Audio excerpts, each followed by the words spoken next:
अक्सर ये ख्याल आता है ना कि भाई आराम और मेहनत के बीच में आखिर वो हद कहाँ है। आज हम एक ऐसी ही बड़ी दिलचस्प कहानी देखने वाले हैं। एक कामचोर बकरी की कहानी जिसका सफर हमें जिम्मेदारी और खुद को सुधारने के बारे में बहुत कुछ सिखा सकता है। और कहानी शुरू कहाँ से होती है? चमेली के अपने अल्फाज से। वो कहती है, ये बच्चे इसे चैन से सोने भी नहीं देते। अब ये सिर्फ एक शिकायत नहीं है, ये तो उसकी पूरी जिंदगी का फलसफा है कि भाई आराम पहले, जिम्मेदारी तो बाद की बात है। तो चमेली का ये जो पूरा सफर है ना, इसे हम 5 हिस्सों में देखेंगे। पहले इसकी सुस्त सुबह, फिर काम से इनकार, उसके बाद चोरी की कीमत जो उसे चुकानी पड़ी, फिर एक माँ का खौफ, और आखिर में एक नई जिंदगी जो उसने खुद कमाई। चलें शुरू करते हैं। तो सबसे पहले आइए देखते हैं कि आखिर ये चमेली है कौन, इसकी सुबह कैसी गुजरती है और इसकी जिंदगी का मामूल क्या है।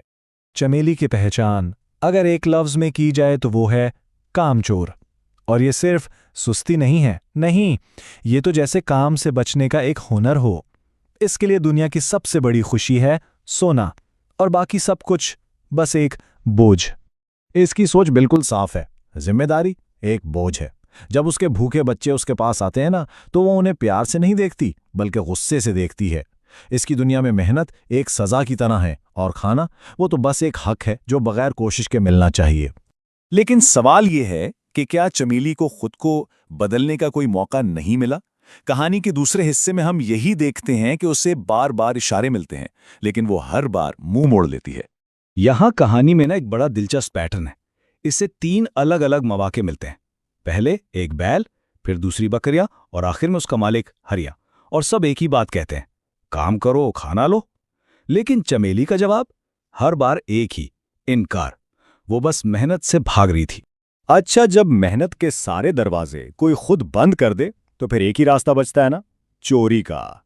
और अब हम कहानी के इसी हिस्से में हैं जहां चमेली को अपने फैसलों की कीमत चुकाने का वक्त आ गया है। इसे लगता है कि उसने कोई शॉर्टकट ढूंढ लिया है। एक खाली खेत देखती है और बस चोरी का फैसला कर लेती है। ये उसके काम चोरी का अगला लेवल था, और यही वो कदम था जो उसे सीधा तबाही की तरफ ले जाने वाला था। और इसकी कीमत वो उसे फौरन और बहुत सख्त चुकानी पड़ी। खेत का मालिक चमन उसे पकड़ता है और एक दरख्त से बांध देता है। पूरे 3 दिन वो भूखी प्यासी वहीं बंधी रहती है। ये थी उसकी चोरी की सजा। और यहां ना कहानी का रुख थोड़ा बदलता है। अब फोकस बच्चों पर आ जाता है।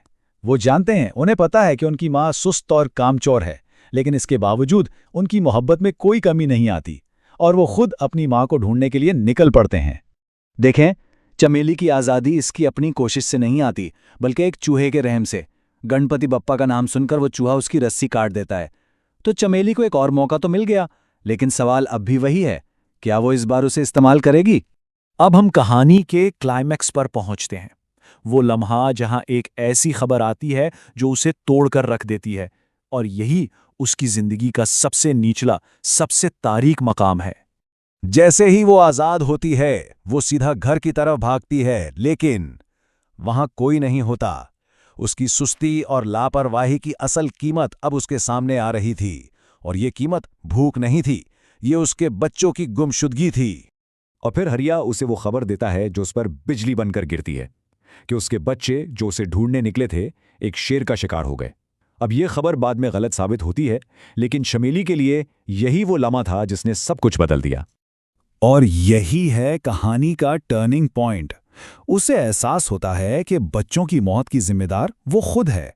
कोई बहाना नहीं, कोई और नहीं, सिर्फ वो। ये जो तकलीफदेह एहसास जिम्मेदारी है ना, यही उसकी तब्दीली की बुनियाद बनता है। कहते हैं ना, जब कोई सब कुछ खो देता है तो उसके पास खोने को कुछ नहीं बचता। कहानी के आखिरी हिस्से में अब हम यही देखेंगे कि चमेली इस राख से अपनी नई जिंदगी कैसे खड़ी करती है। वो पूरी तरह से टूट चुकी है। वो वापस उसी कसान चमन के पास जाती है, लेकिन इस बार वो रहम नहीं मांग रही, वो सजा मांग रही है। वो कहती है कि मुझे दोबारा बांध दो, मैं अब जीना ही नहीं चाहती। मतलब वो पूरी तरह हार मान चुकी है। और फिर ठीक इसी लम्हे, जब वो अपनी जिंदगी के सबसे तारीक मोड़ पर होती है, एक मौजज़ा होता है। उसके तीनों बच्चे जिंदा और सलामत उसके सामने आ खड़े होते हैं। और फिर पूरी कहानी सामने आती है। वही बहादुर चूहा जिसने चमेली को आज़ाद किया था, वही हीरो निकला। उसने शेर को डराकर भगा दिया और बच्चों को बचा लिया। यानी रहम का एक अमल दूसरे अच्छे अमल की वजह बना। और इसकी तब्दीली देखें कितनी मुकम्मल है। पहले वो कहती थी ये बच्चे मुझे सोने नहीं देते, अब वो कहती है मैं हमेशा अपने बच्चों के साथ यहाँ काम करना चाहती हूँ। पहले काम की हर पेशकश ठुकरा देती थी, अब खुद हरिया से काम मांग रही है। आखिरकार उसने ये समझ लिया था कि मेहनत की कद्र आराम से कहीं ज्यादा है। और बस इस तरह कहानी अपने अंजाम को पहुंचती है। चमेली ने खुद को बदल लिया है। वो और उसके बच्चे हरिया के खेत में मेहनत से काम करते हैं और एक नई खुशगवार जिंदगी शुरू करते हैं। एक ऐसी जिंदगी जो उन्होंने खुद अपनी मेहनत से कमाई है। आखिर में कहानी का जो सबक है वो हरिया के उन अल्फाज में छुपा है। मेहनत करने वाला कभी भूखा नहीं मरता। और ये सिर्फ पेट की भूख की बात नहीं है, ये इज्जत, मकसद और एक बामानी जिंदगी की बात है। चमेली का सफर तो एक इंतहा से दूसरी इंतहा तक का था, लेकिन ये कहानी जाते जाते एक सवाल जरूर छोड़ जाती है।